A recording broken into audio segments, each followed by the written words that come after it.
When the wildfire broke out, she thought she had time. She thought she could get out safely. But in just minutes, the flames surrounded her neighborhood. Roads were blocked and she was trapped. And if it wasn't for her cat, she doesn't know if she would be here to tell this story.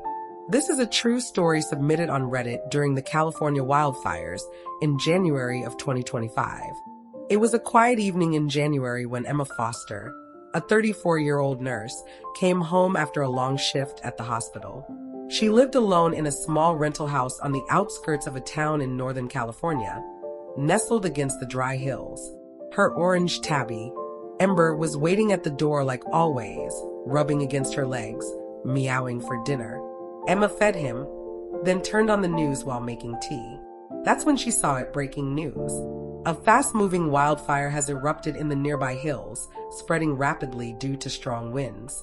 Residents in high-risk areas are advised to prepare for possible evacuation. Emma had seen fires before.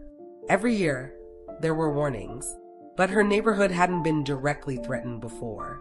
She glanced outside. The sky had turned an eerie orange, but there was no immediate danger.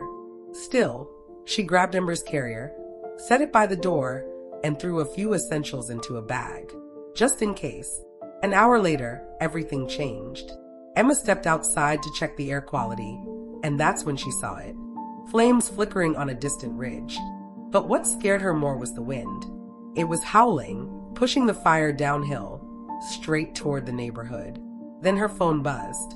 Emergency alert, evacuate immediately. Heart pounding, she rushed inside, grabbing Ember and stuffing him into the carrier. She slung her go bag over her shoulder, ran to her car, and started the engine. But as she backed out of the driveway, disaster struck. A falling tree, weakened by the fire, crashed down across the road, blocking her only exit. Emma slammed on the brakes, gripping the steering wheel. Smoke was getting thicker. The fire was too close.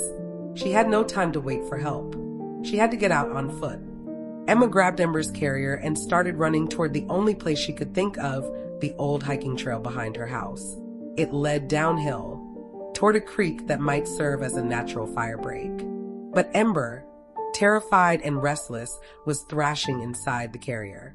He hated being confined. Halfway down the trail, Emma stopped to catch her breath. Smoke was filling her lungs. Ember was clawing at the mesh of the carrier, yowling.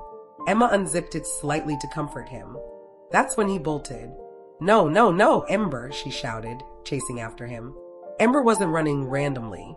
He was heading downhill, away from the fire. At first, Emma panicked. She couldn't lose him. But then she realized he was leading her toward the creek. Ember had always been an outdoor cat before Emma adopted him. He knew these hills, and now, in the thick of the smoke, he was moving with a strange confidence, sticking close to the ground, avoiding areas where the wind was fanning the flames. Emma kept following him. Her body was exhausted, her eyes burning from the smoke. But Ember never stopped. Then, the sound of rushing water. They had reached the creek. Emma splashed into the shallow water, coughing, her legs trembling. The smoke was still heavy, but the fire had slowed near the creek, lacking fuel to spread quickly. She crouched down in the water, holding Ember tightly, trying to stay as low as possible. For what felt like an eternity, she waited. Then voices. "Hello? Is someone there?" Emma looked up. Through the thick haze, she saw them, firefighters. She stumbled toward them, holding Ember close. The firefighters helped Emma into their truck. She was covered in soot, her skin red from the heat, her throat raw. Ember was shaking but alive. As they drove away, she looked back at the hills. The fire had devoured everything in its path, including her home. She lost almost everything that night, but not Ember. The firefighters told her later that she had made the right call. The creek had been her best chance at survival. If she had stayed in her car or tried to find another road, she might not have made it. But she hadn't found the creek on her own. She had followed Ember. Emma's story spread quickly. It was covered in local news, then picked up by national outlets.